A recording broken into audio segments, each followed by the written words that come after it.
Peace and great bliss. Peace and great bliss. Welcome, everyone. I'm Tamarangina, Priestess Heart, and I am more than delighted to join you here today. And I'm switching up the format, even though my background has not changed in a minute. I kind of like that background. I like my labradorite there. The major arcana, the magician, reminding us to master the elements of ourselves. And as we master ourselves, we are able to master this life. And I have my divine feminine statues there to remind us to always cultivate a heart of compassion. And the Buddha is there to remind us to always be aware of our inner workings. And of course, Kuan Yin is there to remind us to extend a greater compassion for not only ourselves, but the world, those around us. You know that saying, there for the grace of God go I, you know. So anyway, welcome Divine L, welcome D, happy to have you here. And I know this is sort of like middle of the late morning, but my inconsistency is wearing me down. By the time evening time, 7, 8 o'clock comes, quite frankly, I'm a morning person and I'm not my best at that time of the evening. And it's like, do I want to go live or do I want to go to bed? So that's why I tend to do more mornings. But I've also been having some clients at 8:30 in the morning, 8:45 in the morning. And yes, Divine L says we master ourselves and we start to manifest that reverberates through the cosmos. It's so true. And I also want to, loving ourselves, being willing to accept the active and passive love of others. It's so healing, so very healing. I love that lapis. This lapis, love that color blue. When I look at this blue, it is so healing to me. It just makes me feel joyful. That's why I have this lapis there. And then this labradorite here, you can see the blue reflections in there. Divine L says this is a huge year for healing. Well, hey, I agree with you. I've been going through some major emotional healing myself. And it's a beautiful thing. It's a beautiful thing. It's a beautiful thing when you're able, especially to recognize love in front of you, inside of you, and to be able to reciprocate that love. So I figured I'd go ahead and come on before I get on with the rest of my day, which is going to hopefully, please, hopefully include getting preparations done for the initial beginning of my art wall project at the New Arts program space, which I'm going to do on sacred geometry. I want to keep it simple though, not too crazy. Welcome Goddess Naisha and welcome David Ralph Lapointe. So, but I say, you know what? I haven't gone live yet. I mean, I did go live and do the art psalms, but not the TAO. Can't neglect the I Ching and the TAO. Whoops, just knocked over my ginger essential oil. I love to use this for abdominal massages. good for the belly. And then oregano oil. This oil of oregano I've been getting um, off the internet on Amazon. And I started buying it about 5, 6 years ago, I think, when it was like 12.95 for a bottle. Now I think it's up to either 18 or 21. It comes directly from Greece. It's really good. And still, even this size is what? 1 fluid ounce.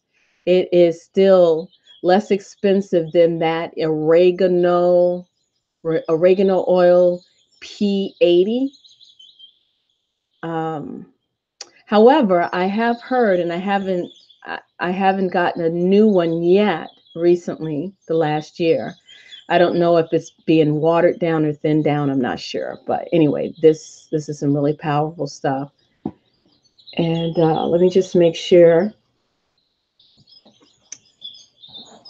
I started this live stream, and oh no, let's see. Okay, here it is. Had to make sure I got out my I Ching. Okay, there is a stack of clothes and a towel here that does not belong. Got out my I Ching, Curse on Huang, the theoretical physicist, late theoretical physicist of MIT. I want to remind myself to get a copy of copy of this book for my son, who's a quantum physicist. So he would love that. Hopefully, I'll be able to get him on my channel again soon. Maybe not until summertime because he's busy in graduate school right now. And we also have our Brian Brown Walker we're going to look at. And of course, our Benabel Win. Did you guys get a chance to see the conversation I had with the illustrious Benabel Win? I think it was like maybe 3, 4, 5 days ago. Please check out that conversation style interview. It was awesome. We're going to do a little reading from the Tao Te Ching, and wanted to start this book. Now, I don't always finish all the books. I kind of give you a little bit of a teaser of them, but this is a book that I've had for many years now. Let me see. I'm sure I probably I tend to like to write the dates in my book. Oh, this one. Did I write the date? No, I didn't write the date. But I think I've probably had this book at least since 2011. Mantak Chia. He's a great Taoist master teacher. He has a plethora of books. And I love his images that he tends to have in his books. And his other books have very glossy pages with the images and lots of beautiful colors. Look at that image right there. And always has very playful images, I think. They just make you smile. Yellow healing. I'm reading this backwards. Yellow healing color of the spleen. Okay, so let me see. Okay, give me one moment. I just had a request for the link for this video. So let me go ahead and try to get that link sent out. And if you guys are on social media, if you don't mind, okay, hold on one second. Social media. Okay, if you don't mind sharing the video, I would so greatly appreciate it. You share the video link, it helps to get more people. And I'm going to share my social media as well. And then we're going to get started. So I appreciate your patience. I don't have the budget. I don't have the budget for a production crew. I mean, seriously, neither do I need a production crew, but usually you have a producer behind the scenes who does all of this for you. And I'm just a one-woman band. And speaking of one-woman band, check out the video I did of the live streaming of my third son's recital. Grand Rising, Regina, and Kimchi Bay. I love Kimchi. I like that name, Kimchi. Welcome, Kimchi Bay and Julian Love. Okay, so let's take a moment to center ourselves. So let's take a moment to take a nice deep centering breath and welcome ourselves into this sacred space, this sacred circle, this sacred moment of now, which is every moment, which is right now.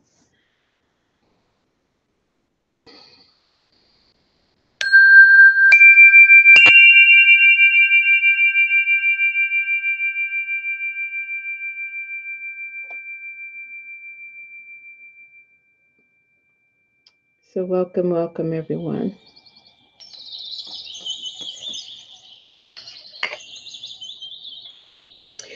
So we're going to do things a little bit in reverse today. Maybe. Let's see. What should I do?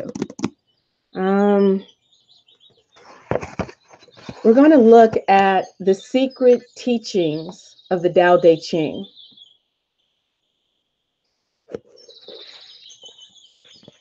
We're going to look at the secret teachings of the Tao Te Ching, and we're going to start with chapter 1, verse 1 through verse 4. So I guess what I'll go ahead and do is read the translation.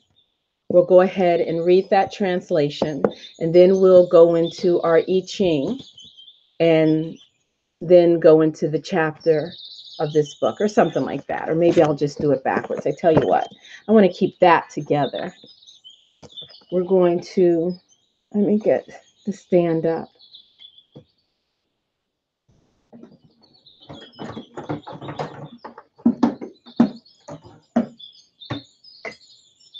Here we go. We're going to go ahead and look at the I Ching. We are on hexagram number 42, increase, burgeoning on the ascent. And we have the Bagua, wind over thunder. And Binabel wind, of course, translates it as increase or burgeoning on the ascent. And we're going to look at the illustrated version of the I Ching by Ma Padma Devi. 42, increase. The key words are, let's see if I can get this in here. Sharing, reaping rewards, overflow, expansion, flowering, encouragement, fertile ground, abundance.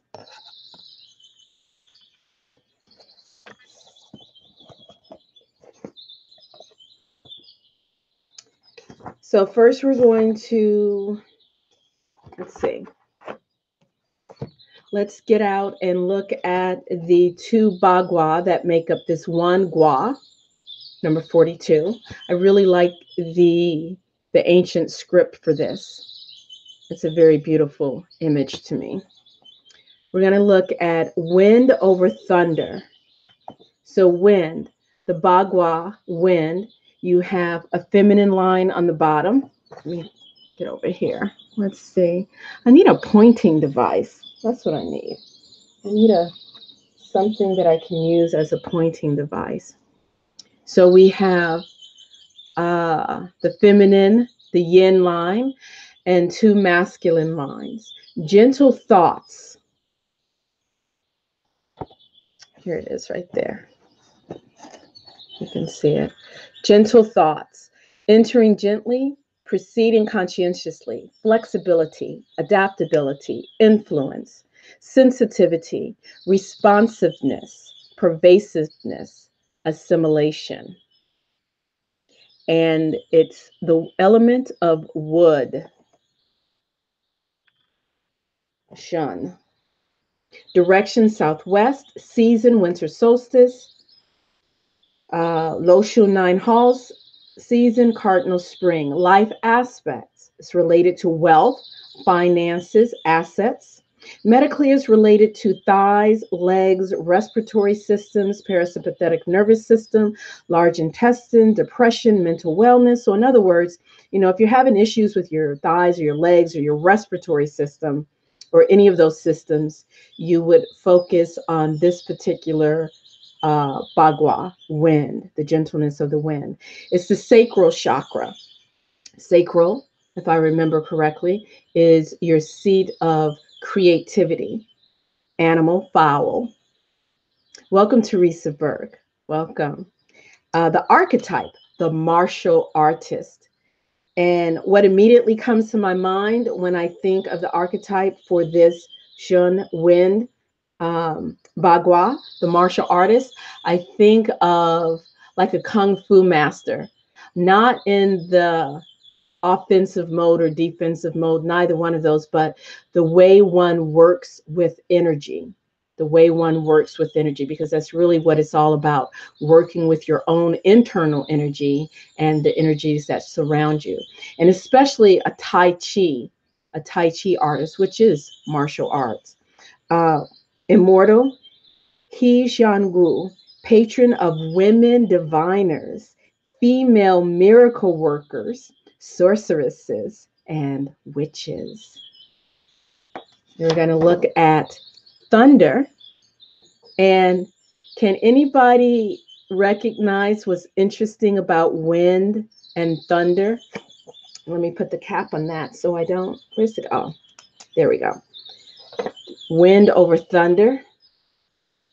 You can notice something right away. They are reflective of each other. So for instance, the wind, and remember, we always start with the bottom yao, the bottom line, is a feminine line, and then two masculine lines, and then thunder. Ooh, this is really interesting.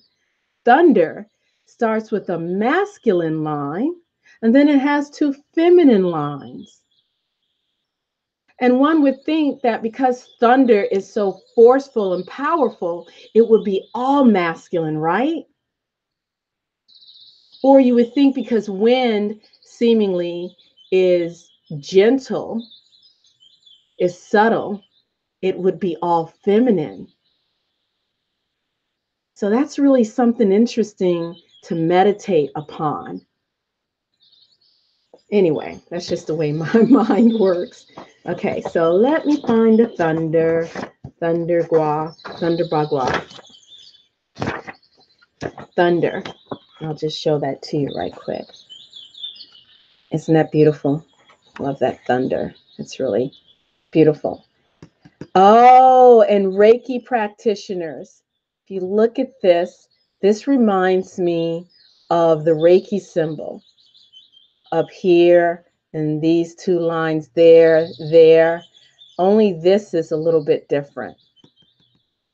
Thunder. To shake or arouse, inciting movement, taking the initiative, excitation, revolution, division, impetus, catalyst, stimulation, impulse. And again, the element for this one is wood. So they share that same baseline energy of wood. Direction is east. Season, yellow path, summer solstice. Season, Loshu 9 halls, cardinal autumn. Life aspect, family, ancestry. Medically related to foot, legs, tendons, gallbladder, liver, sensory, motor system, sympathetic nervous system, physical pain. The chakra is the throat chakra. And the animal is the dragon. So with this one, as the martial artist, we're riding on the dragon.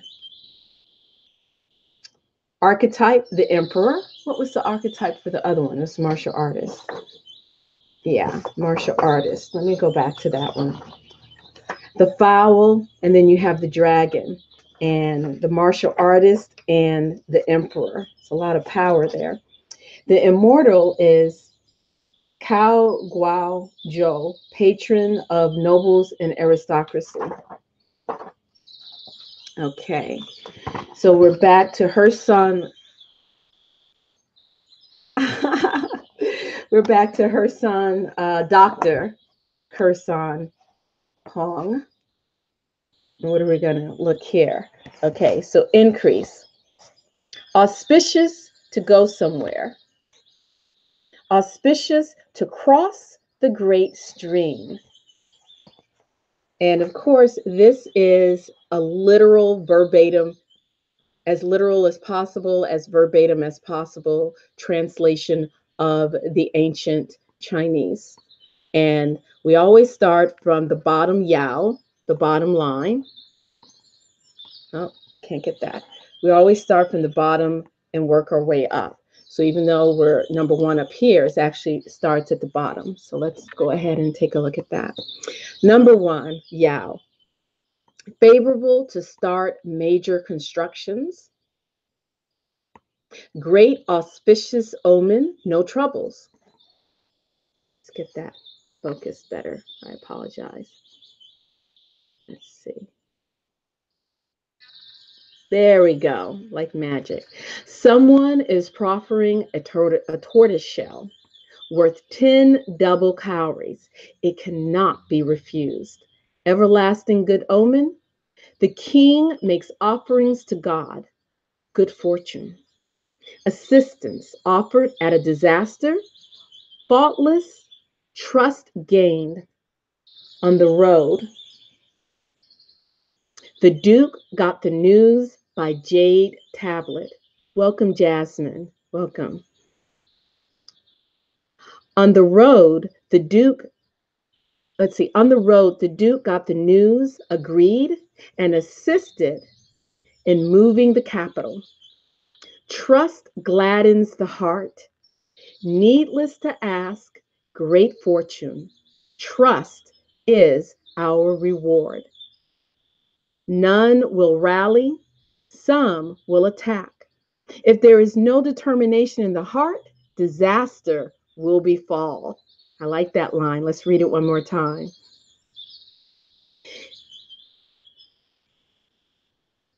None will rally, some will attack. If there is no determination in the heart, disaster will befall. If there is no determination, what have you determined for yourself today? What have you determined for your life? People without a vision perish. We all must have hope. We have to have vision for something, even if it is to wake up the next morning with a smile on your face, or to wake up in the morning and get your butt over to the gym. You got to determine yourself that you're going to do something. So let's read the little asterisk where it says, on the road, the Duke got the news, agreed, and assisted in moving the capital. This refers to the moving of the Shang capital. The Duke probably refers to the ruler of Zhou. This hexagram apparently recalls events leading up to the conquer of Shang by Zhou. So you can see chapter 2 for background, but to respect time, go ahead and get yourself a copy, Kersan Han. Very inexpensive on Amazon. And next, we're going to look at Benabel Wynn's translation of number 42. And again, check out my conversation interview I had with Benabel. It's on the channel. So this gua, its individual is a bagua. Two bagua makes one gua. The 3 yao, 3 lines make up one bagua. 6 yao make up one whole gua. A state of increase and expansion. Opportunities come knocking. In those opportunities, the sage will discern the benevolent from the malevolent and will incorporate the positive into the endeavor and quickly eliminate the negative. When you gain, you must share your gains. If you do not use your means to benefit others, your own end will be ominous. To keep your good fortune, you must give it away freely. Note, however, that your window of opportunity will not be open for long. The time for increase and ascent is now. Welcome, Katrina. Welcome. That's a really interesting increase, burgeoning on the ascent, and all about your willingness to let go, your willingness to give to others, your willingness to pass. I was going to say pass the buck. Your willingness to pay it forward.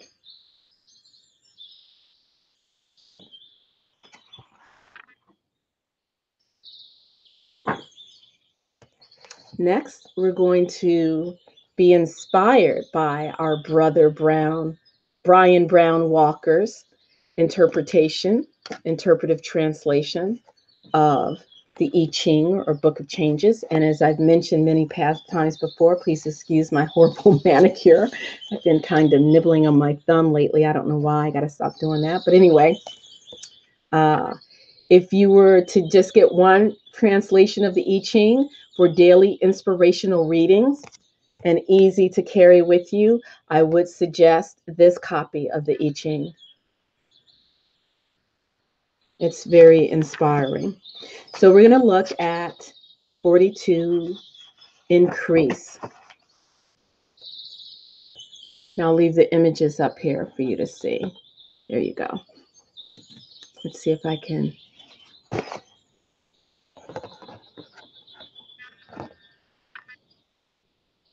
Trying to get the camera to adjust. It worked the last time. All right, never mind. I don't know if it's, but you can see the pretty flowers in the field. So let's go ahead and read. Powerful improvements are underway. The coming of this hexagram G signifies a period of increase when the power of heaven descends to surround and invigorate our lives. Like all phases, this too will come to an end, but if we make hay while the sun shines, tremendous progress can be made at this time. It is in the nature of human beings to relax and become careless when things begin to go well. The I Ching teaches us that we should not do this if we desire the fullest blessings of the beneficial hour. Indeed, our rewards are multiplied if we increase our conscientiousness in auspicious times rather than decrease it. Stay on your toes. There are two ways in which the I Ching especially encourages us to do this. Our first task is to make sacrifices for others. And all of your interactions now embody generosity in thought and action.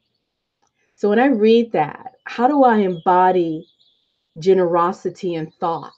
I mean, I understand how I can do it in action by, at least the way I'm looking at it, by giving to others, by, for instance, oh, remember, what was her name? Elizabeth Ruth was on my channel last year. She is the proprietor of Big Liz Conjure. She's out in Ohio, and she has her website, bigliz.com. And she just recently secured a lease for an actual physical brick and mortar store. And, I said to her, you should start a GoFundMe page, so people can help contribute to help, because we should all live as a community, help each other. And she started the GoFundMe page. So if you have, generosity in mind, check out bigliz.com, Big Liz on Facebook, and contribute something to her GoFundMe page, and I contributed a little bit of what I had, and it's so funny. She posted, she's like, "What? It costs $800 to install a doorbell?" So, to me, that is, where was I? I kind of got lost in thought. That's being generous in action. But what is generous? What is generosity in thought? Generosity in thought for me, I think, is when I'm at the checkout line and the clerk is in a really pissy, down, bad mood and doesn't even say welcome, greetings, welcome, or hello. I remember one time, this is like 10, 15, this is like 15, 18 years ago.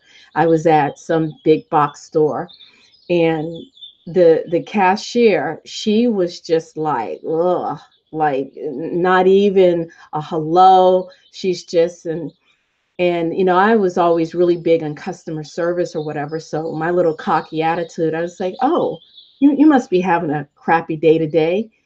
And then she said something about she had just gotten a diagnosis, some type of female issue she was having, and she really was not feeling good. And I felt so bad.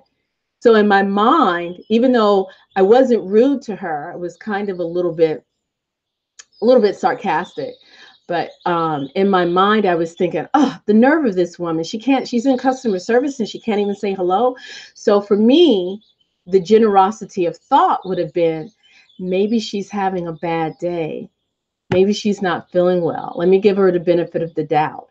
How about, instead of expecting her, even though I am the customer and I am paying my money at this store, why don't I greet her first and give her a smile? Maybe she just finished working with a really crappy, rude customer who is entitled and demanding. How about I be different? So that, to me, is what I think of as generosity of thought, being willing to give someone the benefit of the doubt. Anyway, forgive what is inferior in others and seek out the good. That's kind of basically what I just said. By giving, encouraging, and assisting, you will draw the superior person and everyone into devoted action. There we go. That's so beautiful. And those are lessons that we continue to learn, at least for myself. I continue to learn them. Oh, just when I think that, okay, I've reached this place and, I'm a quote unquote good person and always thinking the right thoughts. And then, of course, some person cuts me off on the highway and then I'm like, blah, blah, blah, blah, blah, blah, blah. you know. Your second task in this time of increase is to go on strengthening yourself as thunder and wind strengthen each other. This means that if you see something good in another, you imitate it. And when you discover something inferior in yourself, you eliminate it. I like I like that use of the term inferior and superior rather than good or bad. I like that. These simple practices, if continued conscientiously over time, will improve your character and fortunes immeasurably. Through service and self improvement, you assure yourself of great progress in the days ahead. So there you go. That was the reading from Brian Brown Walker. And last but not least, in our oracle cards, which is related, this is more like a 21st century version, 21st century modern. Okay, let me rephrase that. A 21st century Western interpretation of the I Ching. And this is the Wisdom Keepers, 64 Faces of Awakening by Rosie Aronson, PhD. And if I remember correctly, she is a psychotherapist. So we have number 42, non-attachment. So basically, we experience increase and burgeoning on the ascent by the willingness to let go, the willingness to give to others, the willingness to have non-attachment along the way. And some people think that non-attachment means you don't you're not pursuing anything, you're not wanting anything. I don't think of it that way. To me, it's like, okay, I'm going to do this broadcast and I'm going to be okay with whatever the outcome is, whether I get 100 viewers, 30 viewers, or 10,000 viewers. I've done my mission by presenting myself here to you today, and I'm going to do it with non-attachment and not worry about whether or not I was popular in the endeavor. Easier said than done, but it is a practice worth attaining. Okay, so number 42. Detachment represents the process of letting go of control over your life, physically, mentally, and emotionally. The gift is detachment. The shadow is expectation. The siddhi, that's Siddhi, siddhi, is celebration. So we're going to read the wisdom story of this lovely gentleman, non-attachment. And first, before we begin, as we do, let's check out the symbolism. Oh, wow. Is that like, oh, look at this, guys. And this is what I'm going to be starting on today. Do you see this? You guys know what that is? That is the flower of life, the seed of life, the flower of life, which represents limitless potential, limitless creative potential of the universe. And is that that's not an ampersand sign, is it? I think is that the musical note sign? I think. I'm not sure. The ampersand, the plus sign, or is that the musical note sign?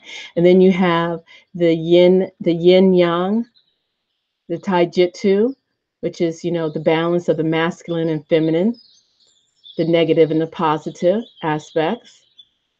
And you have the spiral. Whoop, where are we? It's hard because the camera that I'm looking at is showing everything in mirror reverse. So when I go to my right, I'm not going to the left like I want. That's cool. Look at the spirals. To me, this is like the phoenix, the fire, the phoenix rising out of the fire. And you have the tulip there. This symbol looks familiar to me. I can't remember where I've seen it before, but you have the labyrinth on the cheeks. You have the labyrinth, the infinity symbol there. You have the inner awakening, the awakened one, the Buddha, and I divine feminine there. How do you call it where the snake swallows its tail? And then you have the sun right there in the third eye, the lotus blooming and rising. There's so many beautiful symbolisms in this face. A lovely face. Okay, so we explored to the T symbolism there. Non-attachment. Let's see if I can get the camera to adjust. Welcome, Vicky. The treble. Yes. Yes, that musical note sign is the treble. And then the other one, the opposite one, is the clef. Well, I don't know if it's really opposite, but Vicky, it's been a minute. Welcome, welcome, welcome. Okay, so where were we? My wisdom story. Known as the eternal optimist, I was always on my way towards something. The fulfilling relationship, the exciting job, the radiant health.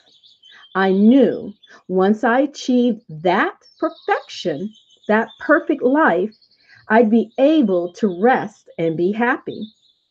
So I rushed past every milestone, always grasping and expecting, always willing to put off my enjoyment in the now for a better future moment.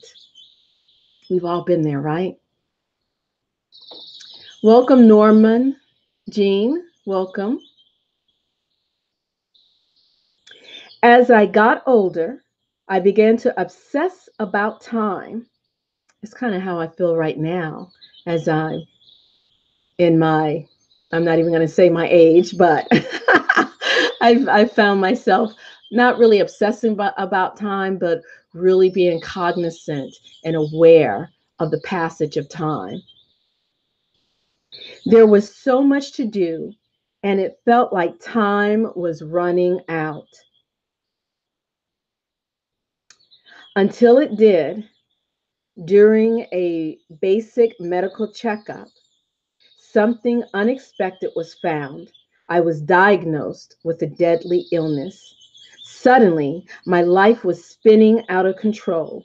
I was terrified, enraged. I have no time left for this. I screamed inside, secretly feeling I failed at life. My optimism vanished, along with my faith in myself and others. For the next few years, I exhausted all of my savings, as well as my loved ones, as I leapt from doctor to doctor, from conventional to alternative treatments, terrified nothing would work. I abandoned each treatment before it had a chance to succeed. My practitioners saw me as flaky, but all I saw was disappointment and the slow death of my dreams. Finally, I became so ill that I was hospitalized. There was no spark left in me until I met my roommate, a child who was dying too. Her spirit was so full of joy and wisdom that my heart melted. She called me her buddy and shared about her own impending death with an acceptance and peace that put me to shame. The day she died, my heart literally stopped beating. The doctors tried to revive me while I floated up and out of my body and was drawn into a tunnel of indescribable light, color, and music. I felt a love beyond anything I'd ever known. Then I saw her, my friend from the hospital, skipping through a field of flowers and into my arms. Elated, I scooped her up as she whispered, "It's time to go back, buddy.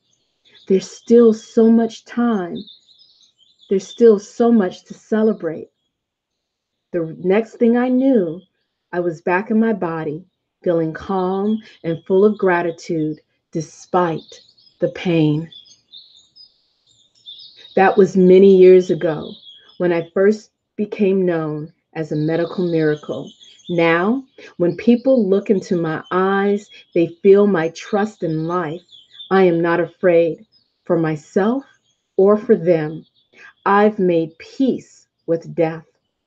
Now I am free to live, love, and appreciate each moment for the precious gift it is. And I will share his gift to you. I bring to you the gift of non attachment. I am here to remind you that everything in life must come to an end so that something new can be born. It is a time to surrender to your life and accept your death. This does not mean you stop desiring, caring, or feeling. In fact, I want you to feel and breathe in even more intensely than you ever have. Nor does this mean you can't hold expectations. Just hold them lightly without attachment. Trust the intelligence of your life with its ebbs and flows, joys and pains. Even the most sorrowful state can be enjoyed if you can let your attachments fall away. Remember, you are an unfolding tale, its author and reader all at once. Never miss an opportunity to celebrate your magnificent self and life. Take care, Sir Tony. There you go. That was beautiful. And remember, he mentioned the field of flowers that the little girl was skipping through. There you go. There's your own personal field of flowers. So your inner little girl or inner little boy can skip through. There's one thing I've learned about children, and I have three older ones that are now adults. I was blessed with another child, a little one, who's now 8 years old, 8.5. And I just notice how, especially when they're really young, they just they're not so attached to things. I mean, they might cry for a minute or two, but then they move on to something else. And they just enjoy with abandonment, uninhibited.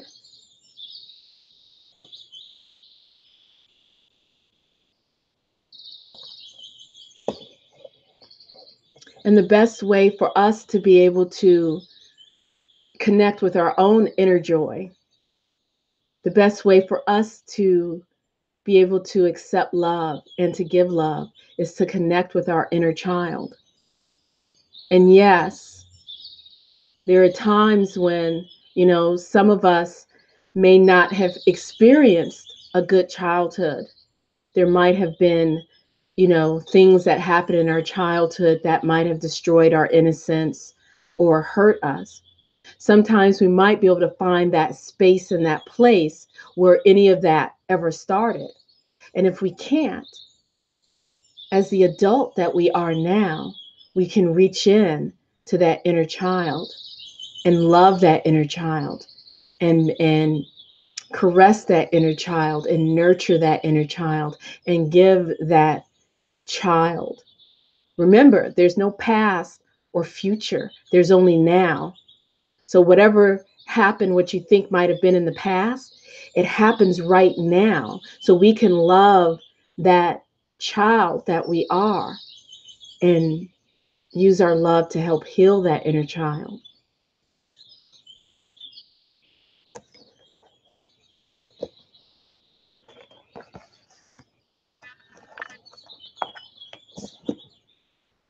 So we're going to go ahead and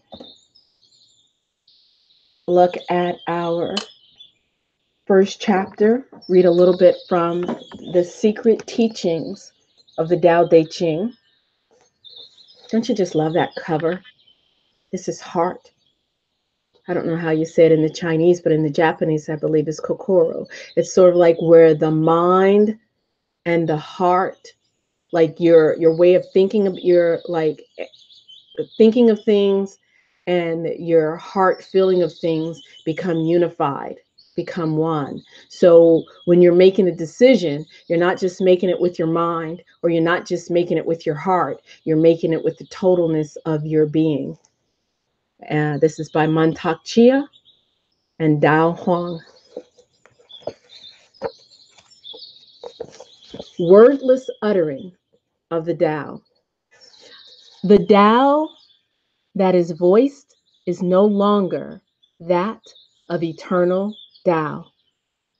The name that has been written is no longer that of eternal name. The nameless is the beginning of the cosmic universe. The named is the mother of the myriad creatures. Being at peace, one can see into the subtle. Engaging with passion, one can see into the manifest. They both arise from a common source, but have different names. Both are called the mystery within the mystery. They are the door to all wonders. Defining the Tao. The word Tao is no longer a strange term in Western society. It is used with increasing frequency in English language and literature. However, the word Tao represents something that is profoundly subtle and impossible to grasp with the conceptual mind. For Lao Tzu, the Tao is a mysterious, numinous unity underlying and sustaining all things. It is inaccessible to normal thought, language, or perception. Understanding its meaning is paramount to viewing the magnificence of the cosmos, tapping into the mystery of the universe,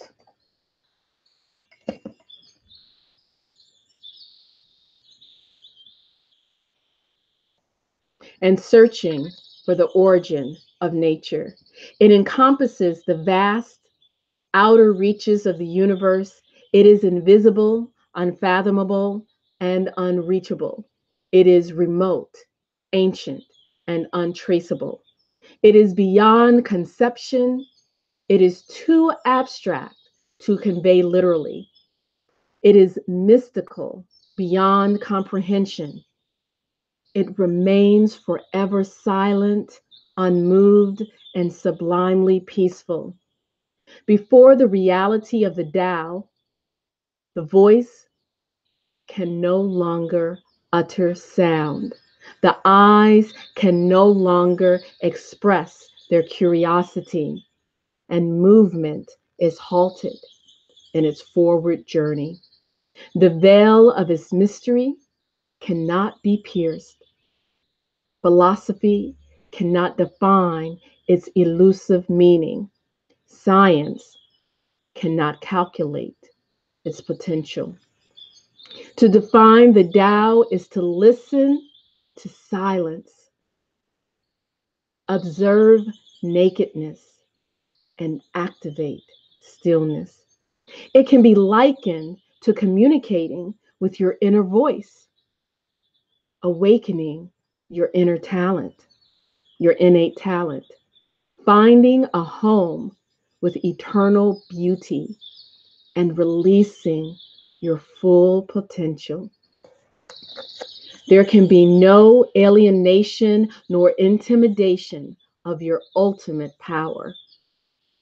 To define the Tao is to catch your breath, focus your attention, calculate and refine your action, move with care, and make friends with the enemy. The breath is life's inspiration. Attention forms concentration, and action results. Stepping forward is the reward.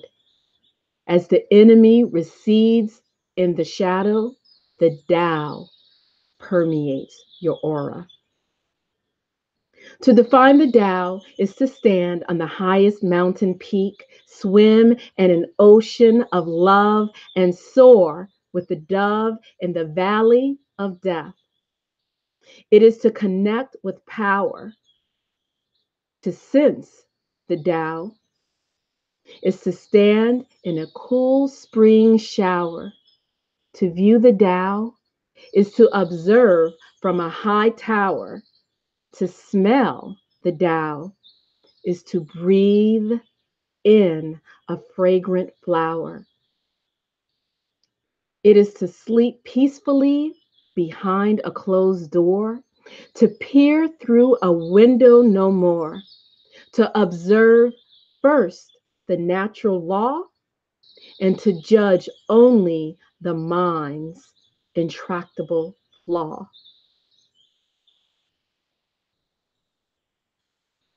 Blessings, Regina. Have a good day.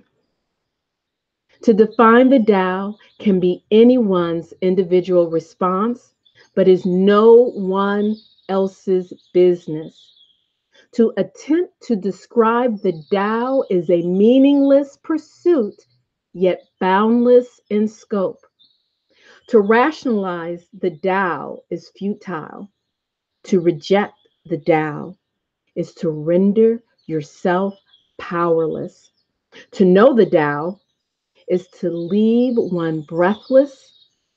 To understand the Tao is to be deathless. To walk the Tao is to be weightless. To ignore the Tao is senseless. Oh my gosh, I get the goosebumps. I remember when I first read that, I was like, oh, so beautiful. So let me just finish the last bit of that, and then we'll bring this to a close. To define the Tao, to define the Tao is to chant with Lao Tzu, to laugh with Chung Tzu, and to interpret Confucius, to understand Buddha, to love Christ, to listen to Muhammad, to follow Moses, to view the cosmos, and to embrace the ultimate.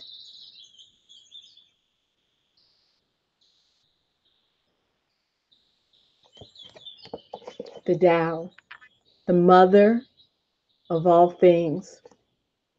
You have the Tao,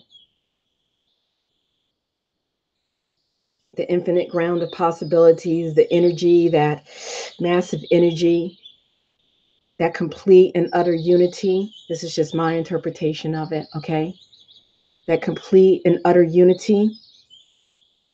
And this is very close. When you get down to the basics, this is no different than Kabbalistic teachings. It's really powerful. Yes, it is, D. It is amazing. So you have the Tao, which to me is like the Ein Sof. That minute little, and it expands. That big bang, that unity. And in order to express itself, to release itself, to express itself, it breaks into two, it parts into two, it creates a polarity or duality, I don't know. It becomes the yin and the yang, the masculine and the feminine, the passive and the active, the negative and the positive. The two, the one becomes the two becomes the creator of 10,000 things,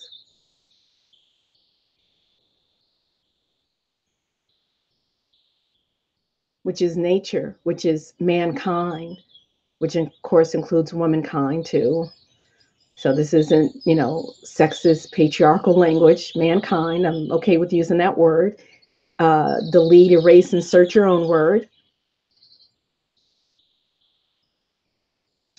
A friend of mine had pointed to the night skyline, and it was all lights, city lights and all of that, and it was beautiful.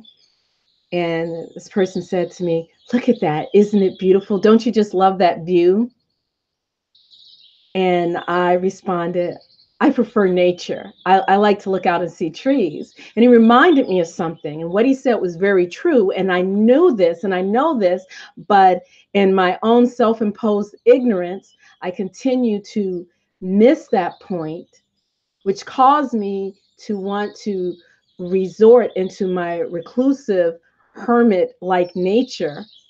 But I have to remember that I am a physical being on this earth, and I'm here for a point and a reason. He said that, but you have to realize that those city lights, that is part of nature. God created man with the ability to produce this electricity and all of this. This is still nature. And you learn that in the Tao. the Tao becomes two, the yin and the yang, and the yin and the yang becomes the mother, the father of 10,000 things. Again, this is my own paraphrasing.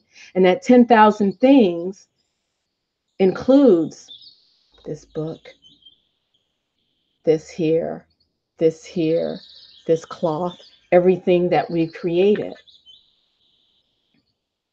But we can only recognize it as part of nature when we honor that yin and that yang, that spiritual, the unmanifested and the manifested.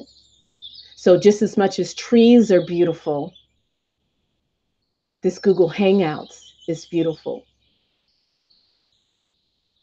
Where we are today, we cannot neglect one for the other, but we must bring it all into balance, in balance and harmony and all of that. That is healthy. So, anywho, thank you guys for joining me today. And I am all jazzed up now. I'm going to go get out my art paper and my books and get to setting up my sacred geometry stuff for my art exhibit that's going to start next week. And then I have to work on my slideshow presentation. Oh, say a prayer for me.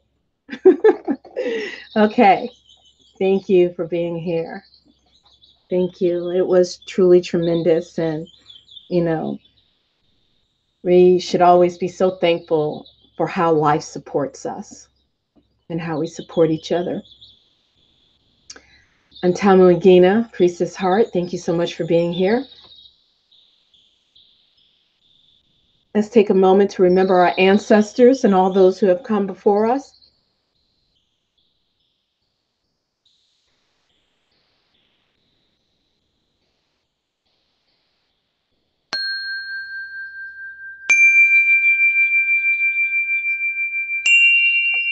I wish you peace and great bliss. Welcome, Teresa Burke. Welcome. And until next time, keep going. Don't allow that inner spark or that flame to go out. Love yourself. Allow love into your life, whether it's from the inside or the outside, wherever that love can come from. And just remember, it all comes from you. Until next time, keep going, keep going. Peace and great bliss. Bye-bye.